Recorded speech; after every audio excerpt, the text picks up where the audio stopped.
just for the way you look at me. O is for the only one I see. B is very, very extraordinary. E is even more than anyone that you adore can love. Is all that I can give to you. Love is more than just a game for two. Two in love can make it. Take my heart and please don't break it. Love was made for me and you.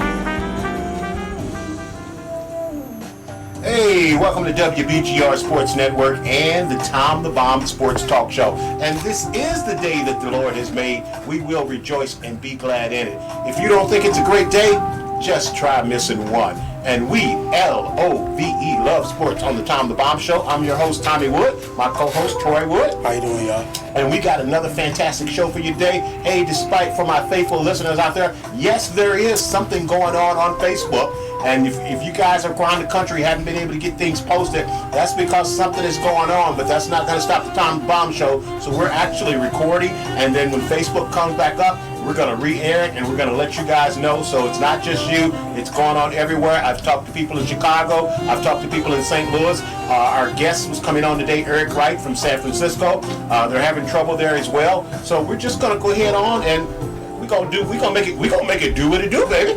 We're gonna make it do what it do. All right. So we are live, but unfortunately, you're not gonna be able to give us a call and shout out. So there's no need to give the number because, like I said, there is something going on with Facebook. But we're gonna plow right on through. So hey, like I said, we're supposed to have an outstanding guest today, Wright, and hopefully we'll be able to work that back in at another time. But until then, me and Troy, we just gonna plow and move right on. So we're going to jump right into it. Don't worry, don't panic. We can fill the whole show with NFL. You guys know that. And I've already promised some of our Dallas Cowboy listeners that I was going to be gentler and kinder today because we got some things we got to say positive about the Cowboys today. So you guys stay tuned, and we're going to jump right into it. But with that being said, we're actually going to start with Tom the Bomb's favorite sport. And Tom the Bomb's favorite sport is Major League Baseball, and that's what we're going to start. So look, the Major League 2020 playoff schedule is out, and the wild card games are coming up. So game one is going to be the New York Yankees versus the Boston Red Sox. And, we talked about this later. ESPN will make you think that the only two teams that exist in baseball is the New York Yankees and the Boston Red Sox because they are very, very much so East Coast biased. And, hey, that's exactly what they didn't want was for the Yankees and the Red Sox to be playing in an elimination game. But that's what's going on. Because I've been telling you guys all year long that the Tampa Bay Rays are for real. People keep wanting to overlook this team, but this Tampa Bay Rays is for real. The Yankees have had an outstanding year. The Boston Red Sox have had an outstanding year, and Tampa Bay have beat them both. And so Tampa Bay gets the nod, and that puts the Yankees and the Red Sox in a dead heat for the last wild card. I do want to give a shout out to Toronto because that's a young and exciting team, and they just barely missed the playoffs by the hair on my chin. That is a fantastic young team with Guerrero Jr. and Springer, and it's just I wish they had another week in the season because I believe that team would have overcome them. They missed Springer. Springer missed the whole first 6 weeks of the season with injuries, and they really charged and came on hard at the end. But we ended up with where we are, the Yankees versus the Red Sox, and that's always classic TV. That's the Lakers versus the Celtics. Yeah. That's the Cowboys versus the Washington football team. That's the St. Louis Cardinals against the Chicago Cubs. That's Michigan against Ohio State. Mm-hmm. This is the rivalry. This is Duke versus North. This is the Dukies versus North Carolina. This is the rivalry at its highest level. Yeah. So we're gonna get it tomorrow at 8:08 p.m. The New York Yankees are going to take on the Boston Red Sox. The Yankees are going to be throwing Garrett Cole, who for many have thought was the best pitcher in the major leagues. He didn't have a really great season this year, but when the playoffs start, the regular season it doesn't even really matter, because the postseason is really a whole season unto itself. So even though Garrett Cole hasn't had the kind of season we thought he would, he's still considered to be, top 3 pitchers in Major League Baseball, and he's going to be going up against Nathan Eovaldi for the Red Sox. It's interesting because Nathan Eovaldi used to pitch for the Yankees, and now he's pitching for the Red Sox. So here we are in a one-game clash. You're throwing your very, very best, and people are saying that the Red Sox will probably have the lead, but in the beginning of the year of the baseball season, my postseason picks was the Los Angeles Dodgers and the New York Yankees, and I think the Yankees just got way too much firepower, Troy, to lose. In postseason there's a saying: good pitching always beats good hitting, and in the postseason, that good pitching always rises. The cream always rises to the top. And I think they believe that Eovaldi can get past the Bronx Bombers. But I just think the Yankees got too much firepower. I mean, man, they are just strong up and down that lineup. You're talking about the Judge and Giancarlo, and their 8th place hitter is a home run hitter. That's hard to deal with. So in this one game take-all wild card playoff, Tom the Bomb is going with the Yankees. You have any thoughts on that at all? I don't know into your sport. Okay, we're going to keep right on going. We're going to keep Troy out of this conversation. so we're going. Tom the Bomb is going to take the Yankees, but it's going to be exciting. It's rivalry. This is the time of the year. October baseball is always unbelievable and exciting. This is actually my favorite time of the year because we're still in the NFL. The NFL is just kicking off, and we're ascending to the end of the baseball season, and next thing you know, the NBA basketball will be kicking off. So it's really a great time of the year. So, like I said, that's tomorrow at 8:08 p.m. The New York Yankees will take on the Boston Red Sox. Tom the Bomb's going with Garrett Cole and the New York Yankees to win that. In Game 2, which is coming up the following day on the 6th at 8:10 p.m., we have my St. Louis Cardinals, yes, my St. Louis Cardinals, Troy, versus the Los Angeles Dodgers. And the Cardinals are going with Adam Wainwright, and the Dodgers are going who I think is going to be the Cy Young winner this year, Matt Scherzer, who came over from our Washington Nationals. And since he's been traded, him and Trey Turner was traded from the Nationals to the Yankees.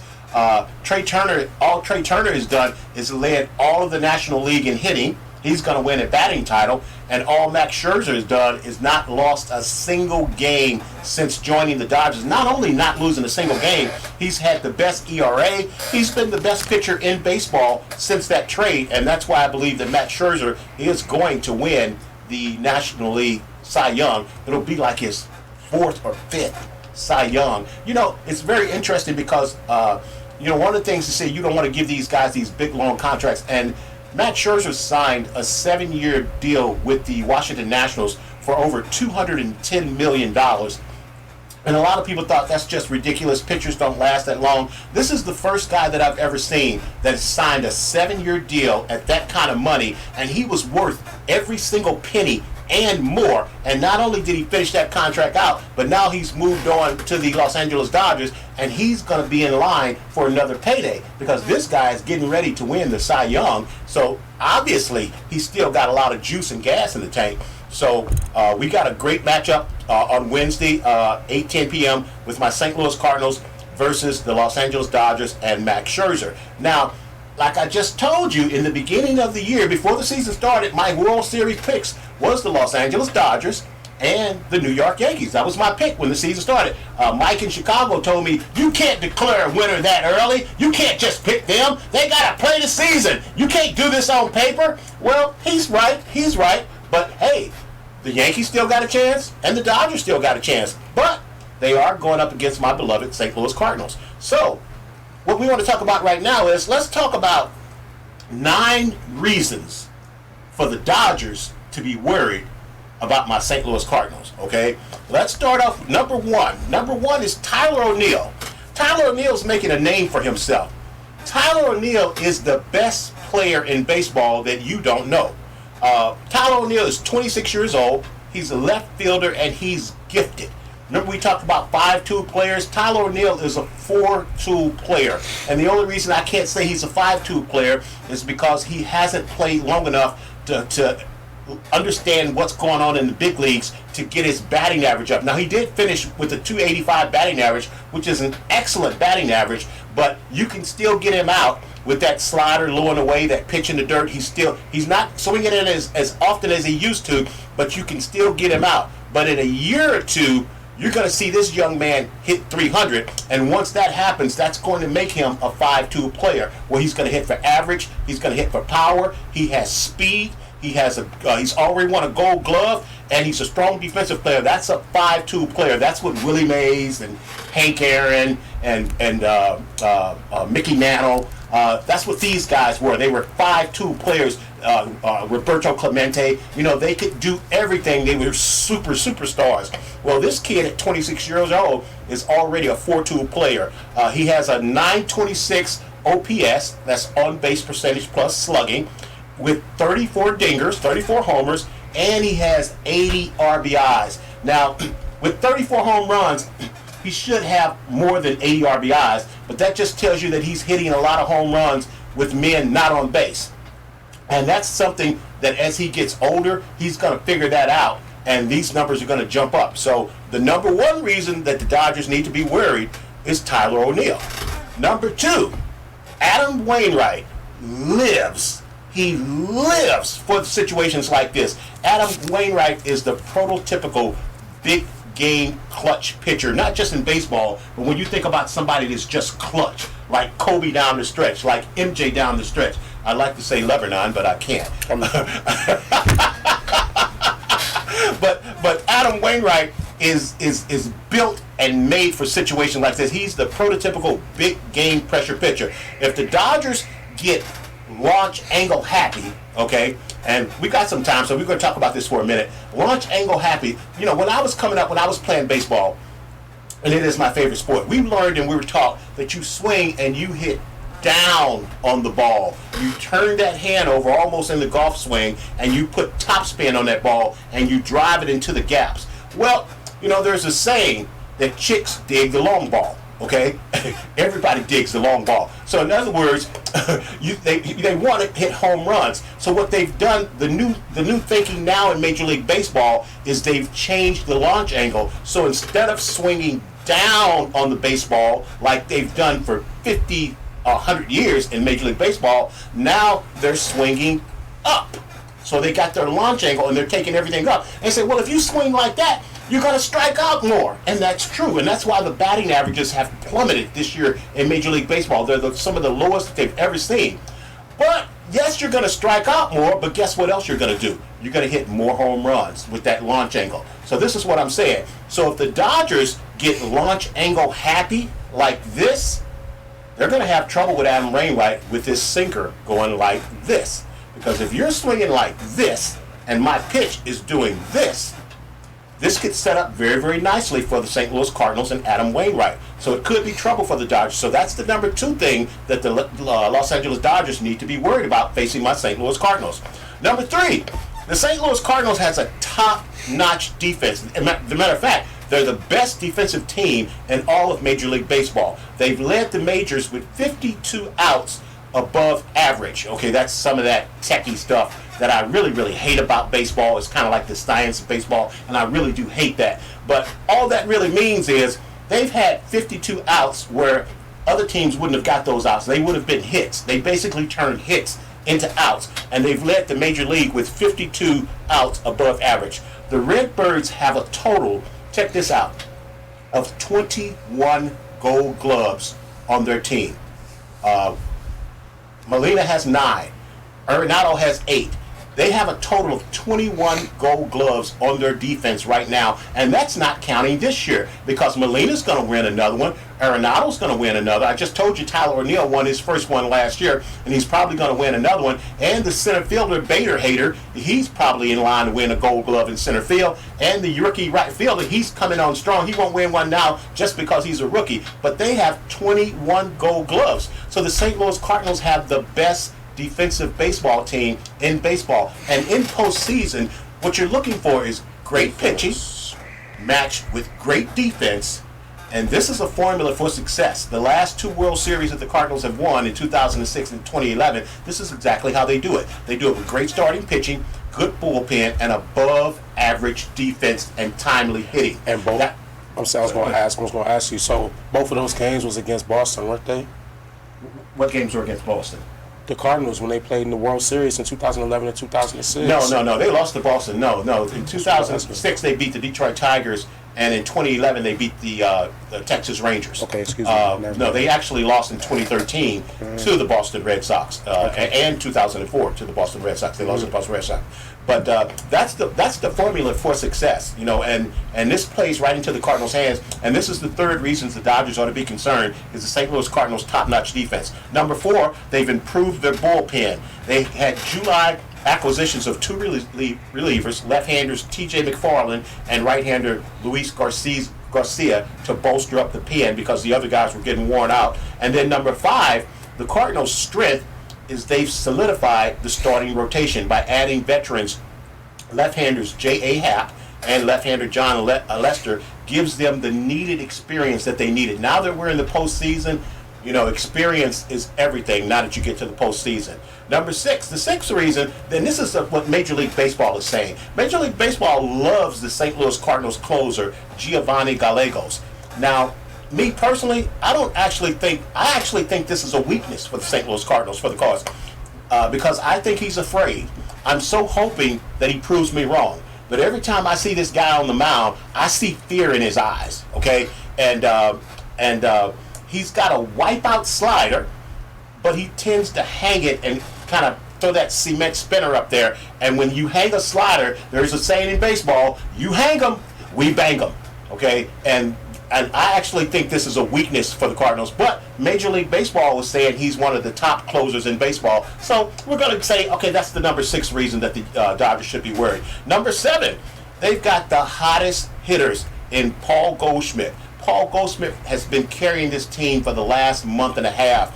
He traditionally starts off slow, but this guy is red hot. But not only is he hot, but O'Neill's hot, Arenado's hot. All year long, Arenado and Goldschmidt hasn't hit at the same time, but now they're hitting at the same time. So they've got the hottest hitter in Paul Goldschmidt. Number 7, the manager, Schilt, is better than I think. Listen to what I just said. He's better than I think, because I've kind of been a little critical of Schilt. But let me tell you what Schilt did that really helped the Cardinals out. The biggest move he did, we all know that the Cardinals just went on a 17-game winning streak in September. And the key to that move was Schilt moved Tyler O'Neill. He moved Tyler O'Neill into the number 3 spot. All year long, the Cardinals had been batting Goldschmidt and Arenado right behind each other. And he made this really shrewd move of bringing Tyler O'Neill from 5th and 6th and putting him in 3rd and putting him in between Goldschmidt and Arenado. Now, that's kind of what you do. If you want to get a guy going, get him going, you put a great hitter in front of him and you put a great hitter behind him, and then all of a sudden you don't want to pitch to neither one of those guys. So what happens is O'Neill starts seeing fastballs. The year that Mickey Mantle and what's the name of that other guy? Roger Maris. The year that Roger Maris hit 61 home runs, Mickey Mantle batted 3rd and Roger Maris batted 4th.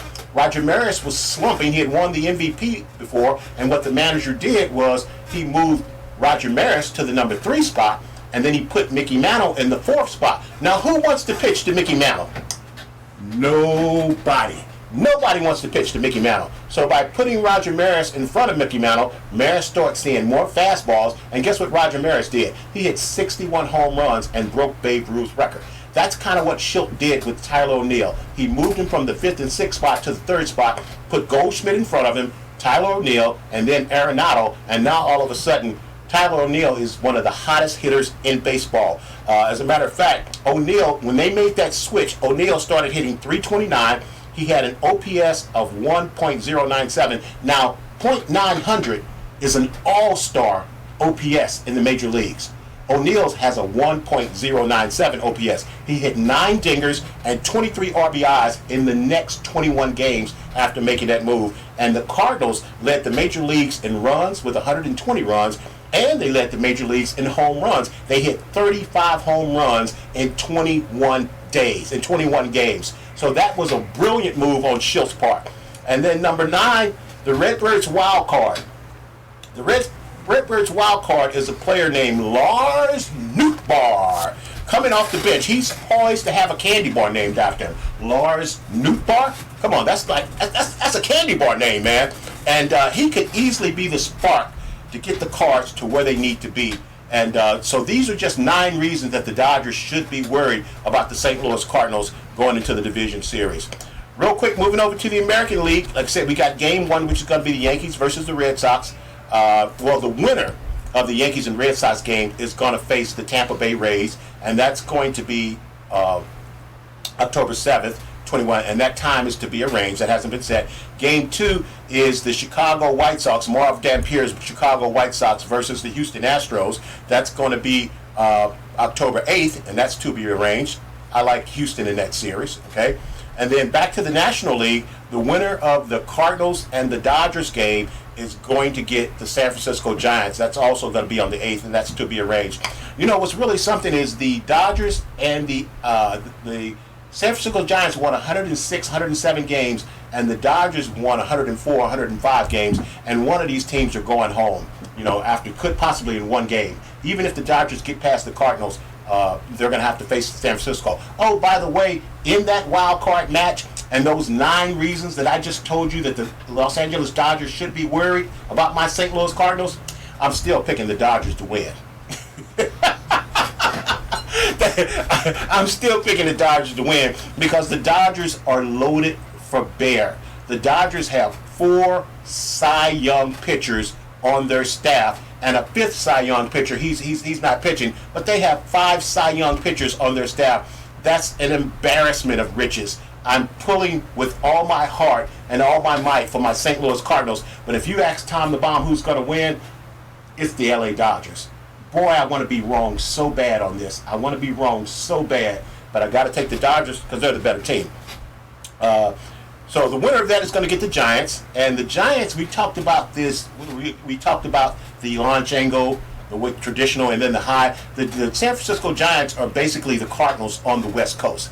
They do everything the Cardinals do. They hit for average. They don't overswing. They play good defense. They have pitching. And they've led the league in home runs. And you can't name 3 players on the San Francisco Giants team. Now think about it. Barry Bonds played for the San Francisco Giants, and one year Barry Bonds broke the Major League record by hitting 73 home runs in one season. So how is this year's team has hit the most home runs in the history of the San Francisco Giants? Well, they don't have a Barry Bonds that have hit 73 home runs, but they got 7 guys that have hit 20 home runs. And so there's nobody that you can focus on in their lineup. They all hit, they all catch, they all throw, they don't make errors. San Francisco, people have been saying San Francisco is going to be a fluke all year long, and they have beat the best team in baseball, the Los Angeles Dodgers, from day one all the way to the end of the season. So even if the Giants don't make it, I've been saying for the last couple of months, the San Francisco Giants has had a fantastic year, and I'd like to see them go farther. Game 3, we got the Tampa Bay Rays. Like I said, it's going to be against the winner of the Yankees and the Red Sox, and then the Astros and the White Sox. Let's take a break, and we'll be right back after the baseball.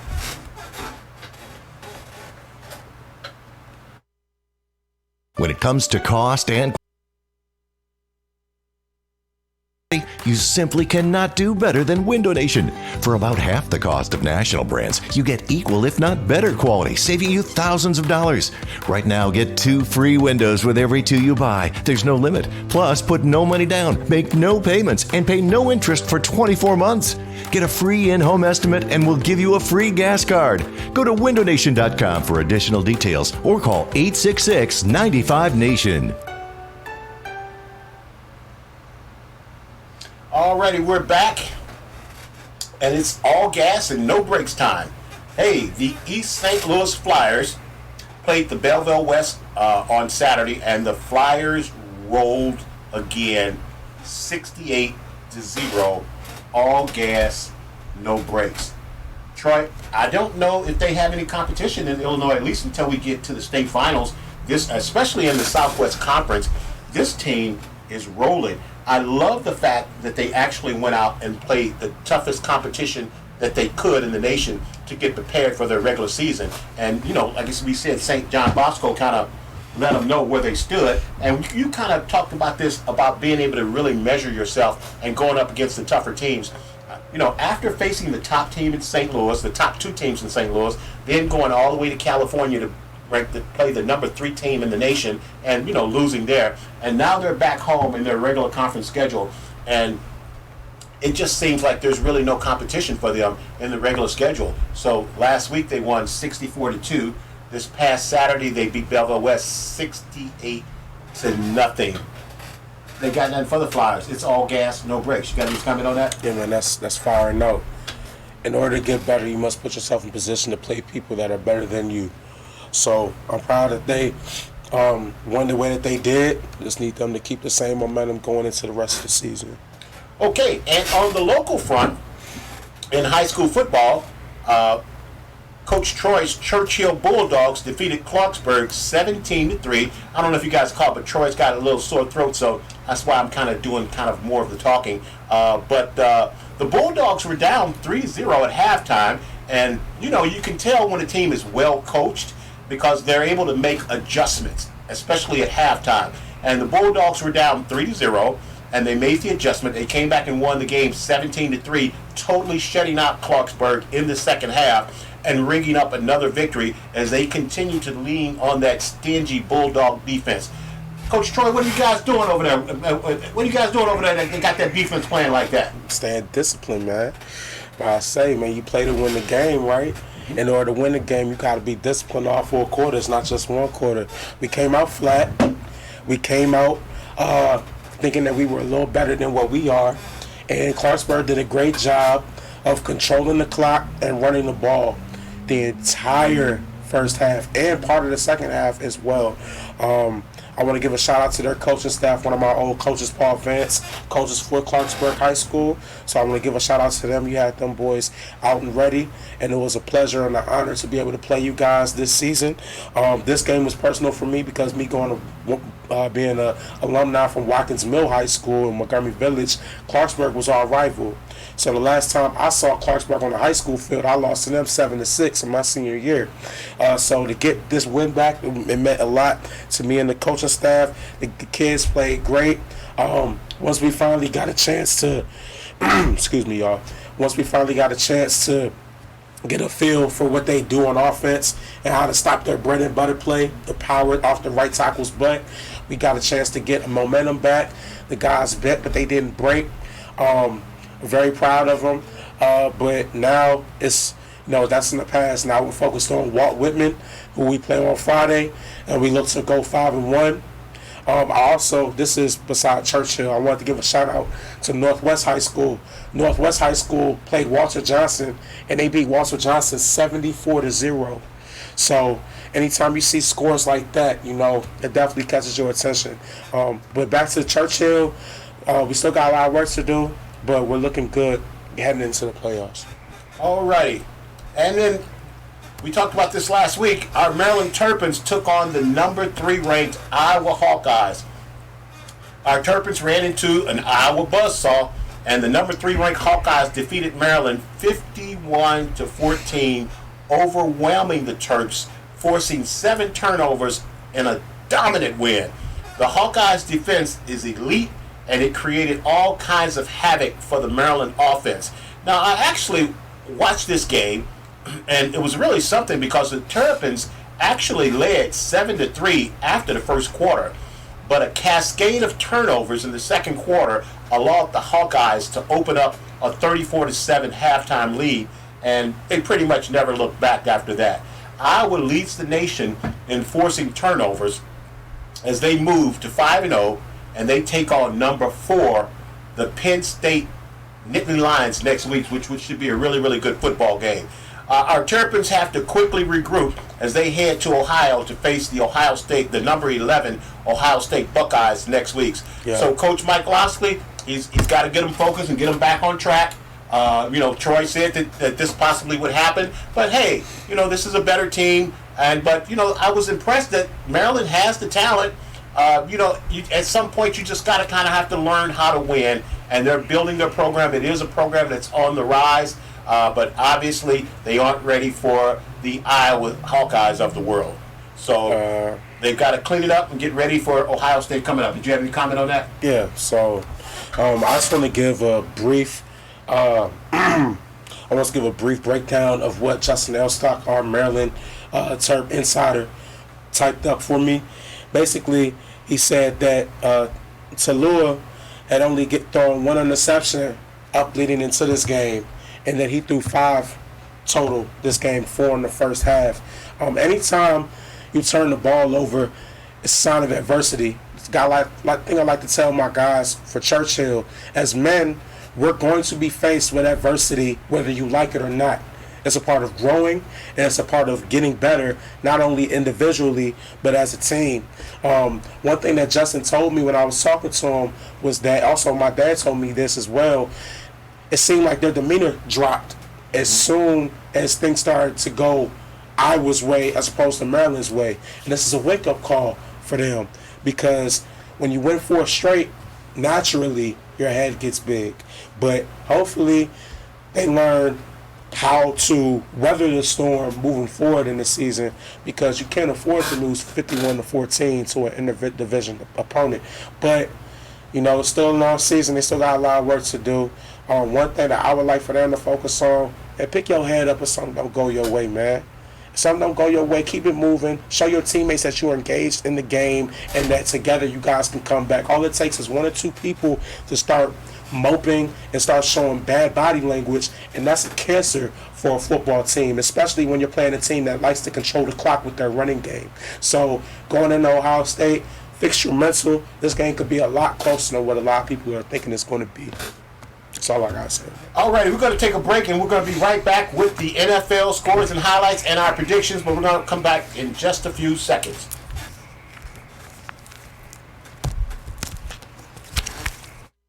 Talking Windows with Harley and Aaron and special guest Mina. As a business owner, I only partner with the best. That's definitely Window Nation. And experience matters, Harley. Well, Mina, we have installed over 1 million windows. And you guys have the best customer service. Check. 97% customer satisfaction. Plus the best deals. Now, buy 2 windows, get 2 free with no limit. Plus, put no money down, make no payments, and pay no interest for 24 months. That's why I'm proud to partner with Window Nation. The perfect fit.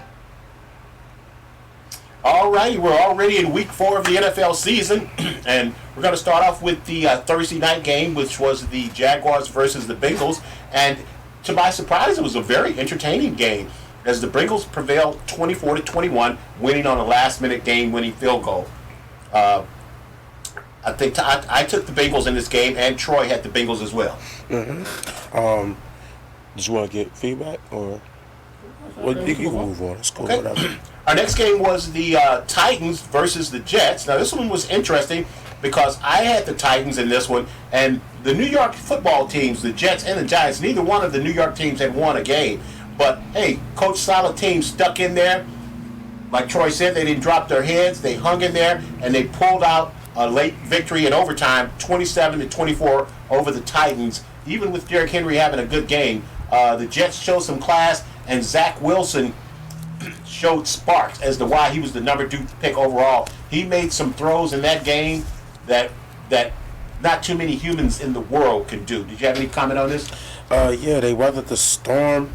This is a huge momentum builder for them in their season. The Titans really miss A.J. Brown.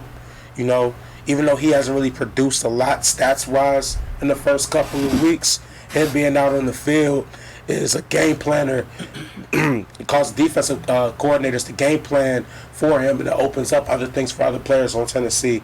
Them losing him is going to be a little bump in the road, but hopefully they can respond quickly.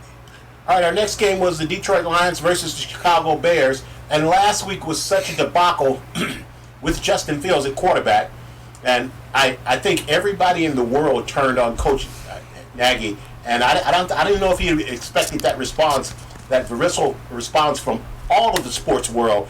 And the Bears prevailed 24-14. He came up with a better game plan for Justin Fields, and he looked like the top flight quarterback that we all think Justin Fields can be, as the Bears prevailed 24-14 over the Lions. And you know why? Because they finally went back to the old school Chicago Bear way of football. They ran the ball. They gave David Montgomery a lot of touches, and they dominated the trenches. That's how you win games. That's how you get your rookie quarterback's confidence up. You don't have him going out there running all these plays that you ain't even confident calling yourself. If you want to get a rhythm, you have to have balance. And they showed that, and they finally got a win that they needed. Already, our next game was the Indianapolis Colts versus the Miami Dolphins. And finally, Jonathan Taylor showed up as the Colts prevailed 27-17 over a good Dolphins defense. I'm pretty sure I took the Dolphins in this game. Did you have the Colts or the Dolphins? The Colts. You had the Colts. Okay, so Troy won that one. Go ahead. I was just going to say, he finally got in the end zone. The offense looked balanced. You know, the Indianapolis team, they're not the Peyton Manning-led Indianapolis team anymore. They're not going to throw for 400 or 500 yards to beat you. Carson Wentz did a great job of managing the game. He had like around 230, 240 yards passing on 2 touchdowns. He did what he had to do to weather the storm. Like I said, Jonathan Taylor finally got in the end zone. That's huge. Weeks before, the past couple weeks, he had a chance to, crack, finally get in the end zone, but couldn't do it against the Rams or the Seahawks. But now, we play the Dolphins, finally got in there. Hopefully, it's good rhythm going into the next game. Carson Wentz take a lot of heat this year, but the one thing you can't say about him is he's tough. Oh, yeah, he's definitely tough. I didn't think he was going to be back this early in the season, so the fact that he's even playing, tough guy. All right, our next game was an old-fashioned game, the Cleveland Browns versus the Minnesota Vikings. A couple of weeks ago, I called the Vikings losers, and then they came back with an impressive win, but they went right back to their Jekyll and Hyde as Kirk Cousins had a terrible game. I refuse to believe that the Cleveland Browns defense is that good. I know their defense is good, but I refuse to believe they were that good as the Cleveland Browns prevailed 14-7. No, they're that good. Really was a slugfest kind of game. They're that good. They're that good? They're that good. Troy says they're that good. It's a reason why they went and drafted Denzel Ward. When you got a shutdown corner, when you got J.O.K., kid out of Notre Dame that you got in the second round, which a lot of scouts had him as a top 15, top 10 prospect. When you add them the guys, insurance to that defense that already has Myles Garrett and Jadeveon Clowney on the edges, that defense is legit. Also, the fact that they get to practice against that offense every week, the fact that they get to go against Chubb and Kareem Hunt every single week, prepared for these games, prepared them for when they had to play Dalvin Cook and them. Kirk Cousins wasn't supposed to have a good game. I understand. I thought he would, but now that I think about it, when they run a lot of play action, when you run a lot of passes out of under-centered plays, and you got that defensive line coming up against you, it's hard to get in the rhythm. They had to change up their game plan. It didn't work out. I love how Cleveland is sticking to their guns, just like Baltimore, by sticking to the run game. Kareem Hunt and Nick Chubb had a combined over 35 carries total. So the fact that they got both their marquee running backs involved, they controlled this game. I love seeing low-scoring games to show that they played the game the right way. Hey, this is a really, really good-looking Browns football team. I got a question. Do you guys think that Baker Mayfield is holding this team back? No. It's a question. What's your take on it? Heck no. Is Baker holding this team back? No, if anything, he's lifting this team forward. I've actually, we've all been hard on Baker past couple years. My thing is, I was hard on him because it seemed like he was more worried about the limelight of Hulu has live sports and just the name Baker Mayfield as opposed to what he could do to help benefit his team to win games. But I stand corrected. That young man has shown me that he cares about his team first and foremost, and he's willing to do what is needed for his team to win. Yeah, the stats might not be there, but from a leadership perspective, from a swag perspective, from versatile perspective, that kid has an arm. He's athletic. He's accurate, and if he needs to, who pick up yardage with his legs. So all in all, Baker Mayfield is definitely not a crutch to this team. He's a reason why they're actually having success. Okay, look, I don't want you to lose your voice on this next one. Next, we have our Washington football team versus the Atlanta Falcons. And, there was a lot of good and bad in this game. I love Taylor Heineke, man. But look, what I'll say is that the Washington football team showed some heart as they fought back to win 34-30. And, Heineke's going to make some mistakes, but I love his attitude. I love his make it happen ability. And in today's NFL, you just got to have a mobile quarterback, and he's giving the Washington football team something that they haven't had in a very, very long time. A spark. I can't remember the last time the Washington football team has won 2 consecutive games having to come back and win a game. The stigma behind Washington is once you get up on them, you have them beat because they're not a come from behind type team. Well, now the people that said that they stand corrected because, like you said, Taylor Heineke is a gamer. That man knows how to make a play when he needs to make a play. He knows how to get the ball in the hands of his top receiver, and Terry McLaurin. We haven't had a quarterback get Terry McLaurin this involved since he got drafted here. So the fact that he's finally getting the limelight that he deserves, finally getting the recognition that he deserves, man, Washington has found their quarterback. We don't need to look for nothing else. Yeah, there are other quarterbacks out here that they can draft or pick up a free agency that might be a little bit more talented than Taylor Heineke. But when it comes to grit, when it comes to just being an athlete and having IQ on the field and understanding what plays to make, he has it all, man. He's able to escape the pocket. He finds his check downs. He can stretch the field if he needs to. I love this kid. And the most important thing I love about this kid is that the team rallies behind him. So, all in all, Washington is in a good fit. The defense still needs to step up. Cordell Patterson killed us. Absolutely killed us. I would love to see Landon Collins move to linebacker and cover tight ends and running backs from the linebacker position as opposed to covering a tight end and running back from the safety position, setting them up for failure. That's coaching. But all in all, they're good. All right, we're going to have to move through these a little quicker. Next, we have the Texans versus the Buffalo Bills, and the Bills just shut these guys out 40-0. Tyrod Taylor's got to be one of the worst luck guys in the NFL because, I think he really had this team playing well, and then he got injured, and with the rookie quarterback, they were just no match for the Bills. Ha. Houston some losers. Now that Tyrod's gone, they don't got no rhythm. You better stop playing and get that man back in that system in Deshaun Watson. Look, I understand everything that's going on, but they don't stand a chance now without Tyrod Taylor and Deshaun Watson. Mills ain't it. That man didn't really do anything that first half, and there's nothing to take away from him, from who he is. But everybody knows who's the best quarterback in that organization. And off the field issues, politics are starting to come in between while Houston's having success. So they deserve this. They played great to start the season because Tyrod deserves to be praised. But now that he's gone, this team is washed up. They're supposed to get their butt whooped like this.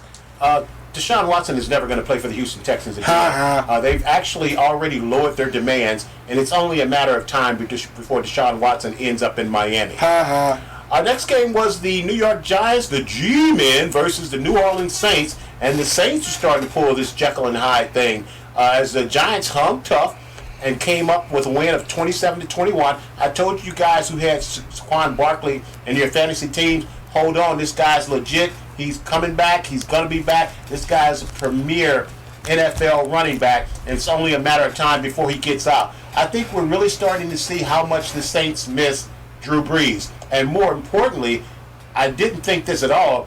The person that's missing Drew Brees the most is Alvin Kamara. And his game is suffering with Drew Brees not being there. Of course, they miss Mike Thompson, who would miss that guy. But Alvin Kamara is really the one suffering from Drew Brees not being there as they lose to the Giants 27-21.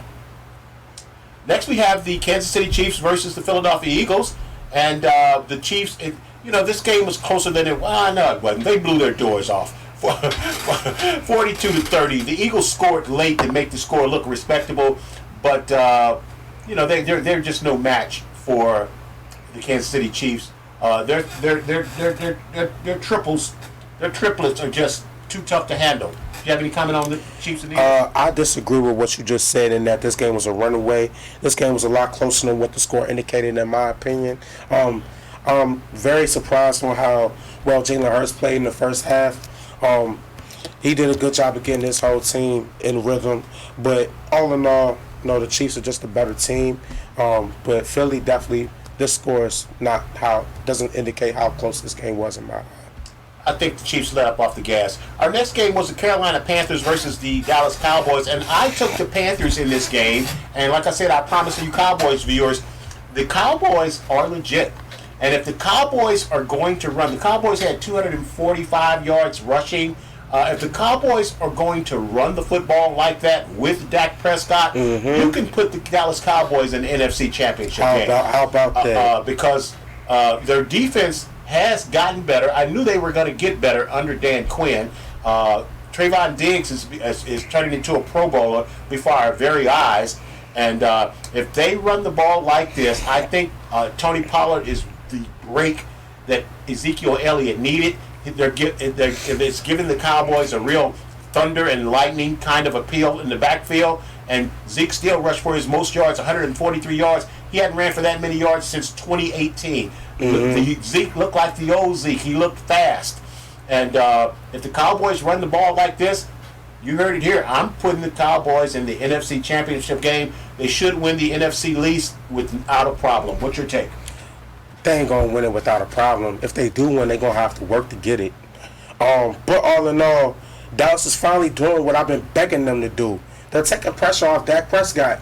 That's all they're coming down to. He's not throwing for 400 yards no more. See, football is a game of chess. You can't be going out moving your queen the whole game, the beginning of the game, just getting pawns, thinking that you're doing something. Because then once a rook or a bishop come and take your queen, you shook up. Analogy coming back to football, once they get a rhythm on how to stop that passing game and you don't got no rhythm in the running game, you have nothing to show the identity of what Dallas is. Dallas is a old school juggernaut team where they need to run the ball first and pass second. I think people have got them mixed up thinking that they're the Chiefs and that they have to throw the ball 50 times and get 500 yards passing. No, I saw this stat from the Baltimore game. I know I'm getting ahead of myself, but Baltimore just tied the 70 Steelers for the most consecutive 100-yard rushing games as a team. So when you think of the Steelers, you think of a winning organization. They won because they controlled the rock. Same thing what Baltimore is doing now, and same thing that Dallas is finally starting to do. You know, I love Tony Pollard, the addition of Tony Pollard, and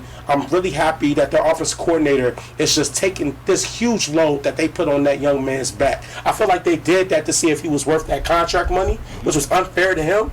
But all in all, they finally going back to winning football. So we'll see how this stacks up. Hey, listen, people talked about the Carolina Panthers. They were 3-0, and because they hadn't played anybody, that don't believe the hype. That's a really good football team in Carolina, and that's a top-notch defense. And this game was closer than the score indicated. Cowboys winning 36-28. But the Cowboys proved to be a better team. But don't go to sleep on these Carolina Panthers. Also, they did this without Christian McCaffrey. Sam Darnold is the truth.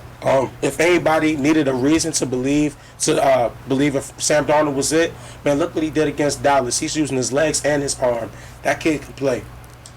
Our next game was the Seattle Seahawks versus my San Francisco 49ers. Of course, I took the 49ers. I think you took the Seahawks, right? Mm-hmm. And the Seahawks prevailed 28-21. Like Nat Wood's been telling me, Garoppolo got hurt and Trey Lance got thrown into the game. This game was over when the 49ers tried a flea flicker and had George Kittle deep for a touchdown, and they underthrew him, and everything just went backwards from then on with the turnovers. The 49ers have trouble with mobile quarterbacks like Russell Wilson. Next week they got Kyler Murray. They're gonna have real big trouble with Kyler Murray. They have trouble with the mobile quarterbacks, and the Seahawks kind of have the 49ers number as they defeated them 28-21. Yeah, and Seattle came out slow too. They didn't do really nothing in the first quarter of this game, but that's why Russell Wilson is considered one of the top quarterbacks in the league to this day, because whenever he's playing, you can never count them out. So, kudos to Seattle. Hey, last week we asked the question, are the Los Angeles Rams the best team in the NFL after beating the Buccaneers? Heck no. And we had a resounding no from Coach Heck Troy. no. And this week, the Arizona Cardinals rolled in and proved that as they beat them 37-20, and they bullied the Rams. That's what shocked me. They bullied this team. That don't shock me. We talk about division opponents all the time. The Cardinals play the Rams tougher than almost anybody in football. That don't mean Arizona the best team in football, but they're built to play the Rams twice a year. I don't care. Man, look, momentum is huge in football. They were playing above their heads against the Buccaneers and Tom Brady. Matt Stafford was not supposed to have the big game that he did against that defense, but they got their mind right and they believed that they could do something and they did it. Now this is what you call a good old trap game. How you go out and do that to Tampa Bay, who just won the Super Bowl, and then you lose by 17? I'll tell you. To the Cardinals. Come on, cuz. This is what that tells me. This tells me that, because we got Aaron Donald, because we got Jalen Ramsey, because Cooper Kupp and Matt Stafford, it looks like Tom Brady and Randy Moss, who gonna stop us? You know, that's what you get for thinking too far ahead in the future. Man, you gotta play one game at a time. Every team is different. And the Cardinals, with that defensive line, if they get up on you, you gotta change your style of play. It don't surprise me that the Rams went and got beat like this. I'll tell you what the difference was. Last week, the Los Angeles Rams were the hunters, and they hunted the Tampa Bay Buccaneers. This week, the Los Angeles Rams was the hunted, and the Arizona Cardinals hunted them down. And that's the difference. Our next game was the Pittsburgh Steelers versus the Green Bay Packers, and the Packers prevailed 27-17, and the Steelers looked pathetic with Ben Roethlisberger. Hey, there's a question. Who's the worst quarterback in the AFC North? It's Ben Roethlisberger. Duh. Boy, Ben, it seems like Ben just got old like overnight. Nah. He looks inept, and I don't see this. It's time for this team to make a quarterback change in Pittsburgh. It's time for Dwayne Haskins or somebody else to get a shot in Pittsburgh, because I think Ben Roethlisberger is done. They looked pitiful against Green Bay. Green Bay prevailed 27-17. This has everything to do, and this bothers me to say this like this, but this has to do with coaching and someone putting Ben in his place. They're trying to work this team around Ben as if Ben's going to be here another 5 years. Then got another year or two max, and then he's done for. Stick a fork in him. Kiss it goodbye. He's done now. Goodbye. I'm telling you, he's done. He can't move. He has to worry. He has to rely on checkdowns and screens and quick passes where the ball's out his hands in less than 2 seconds in order for them to be relevant. They don't have the running game in which they had in the past. Najee Harris, yeah, he's a good running back, but they don't do a good job of setting up runs to get them in a rhythm. They try to throw the ball 45 times a game and have Ben be the MVP of this team. That's where they messed up at. I don't care who you put at quarterback. They can't do it with the style of play that they're playing. I know you're questioning me, but go ahead. Alrighty, our next game was the Baltimore Ravens versus the Denver Broncos. And Tom the Bomb took the Broncos in this game, and the Ravens prevailed 23-7. And looked like the Ravens. They caught the ball this week. Looked like Lamar's getting his footing up on him, and they beat a really, really good Broncos team. But Teddy Bridgewater did get hurt and knocked him out of the game, and I think that made a difference. No, here's why I feel it didn't. Teddy Bridgewater and Drew Lock was fighting for that number one spot up until the last week of preseason. I don't matter who the quarterback was in this situation. Baltimore went out there and they dominated the trenches. And like Lamar Jackson is the truth. I don't understand why people have so much low expectations for Lamar Jackson and his throwing ability. He looked great throwing the ball. He threw over 300 put some respect on this dude's name, because the defensive coordinator thought that it was going to be sweet and that the only way they was going to be able to beat Denver was by Lamar using his legs. He torched y'all with his arm. Yeah, Stop playing with that his receivers kid, caught man. the ball. He would have torched them last week if his receivers hadn't dropped so many passes. But see, here's the thing. Just like I said with Cleveland, Baltimore, they don't worry about what anybody else has to say. They stick to what they know works for them.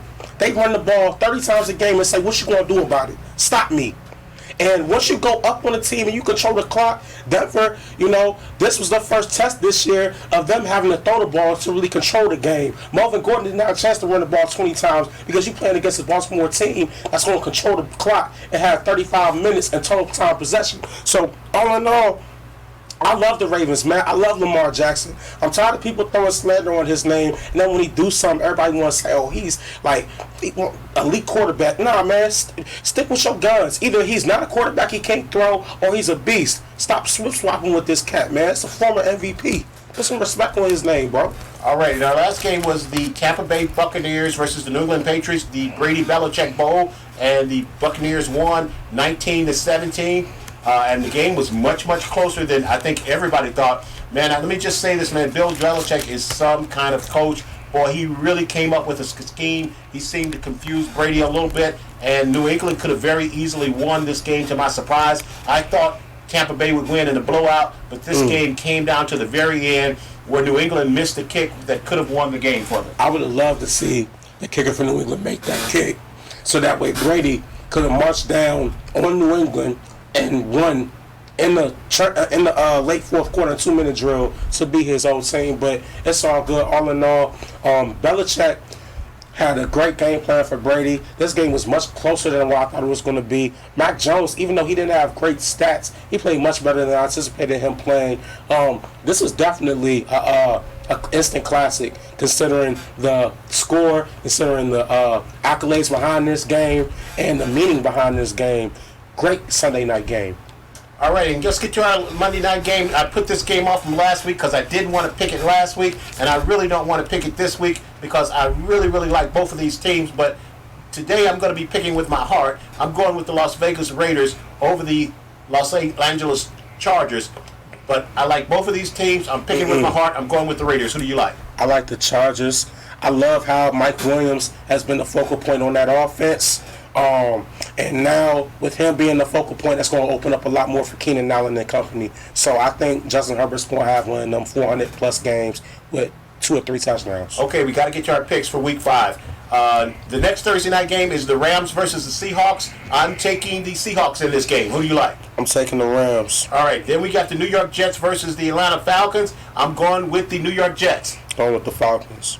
Then we got the New England Patriots versus the Texans. I'm going with the New England Patriots. Going with the Patriots. The Detroit Lions versus the Minnesota Vikings. I'm going with the Minnesota Vikings. Vikings.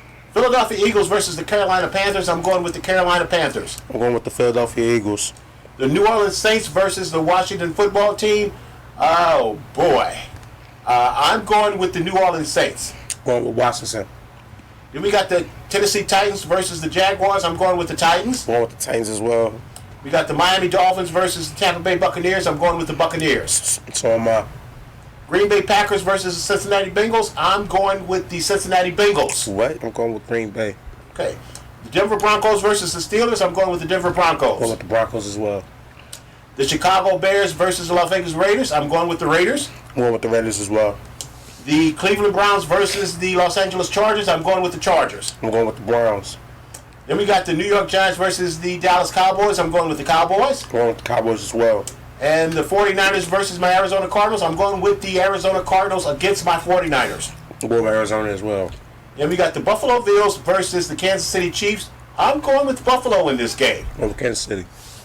Alrighty, the Monday night game, we're going to leave for Monday night, which will be the Indianapolis Colts, versus the Baltimore Ravens.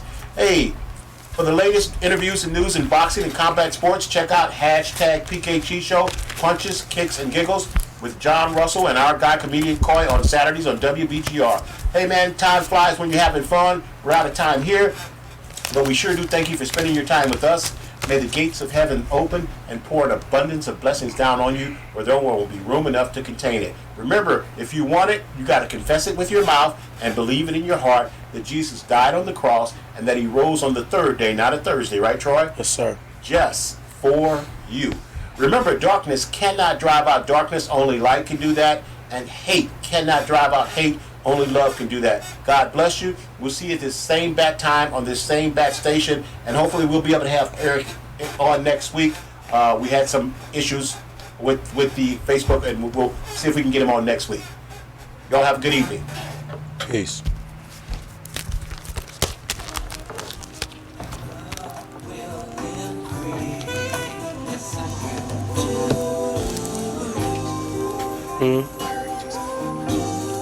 Man, that's disrespectful, man. I don't care who.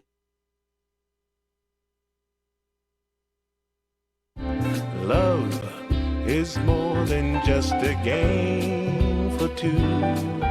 Two in love can make it.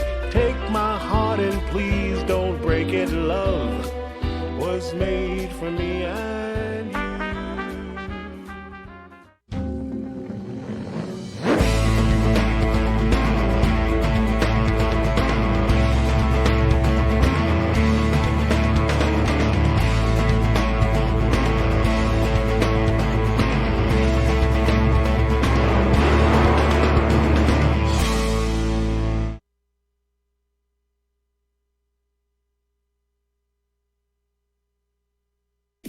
Sports is what we do. It's the fast track at peak speed, moving across the ice, blockers, hitters, B-team, beatdowns, and knockouts, doubleheaders, playoffs, touchdowns, smackdowns, on the mat or on the track. The spirit of a champion. The triple-double. Make that double front flip. This is what we do.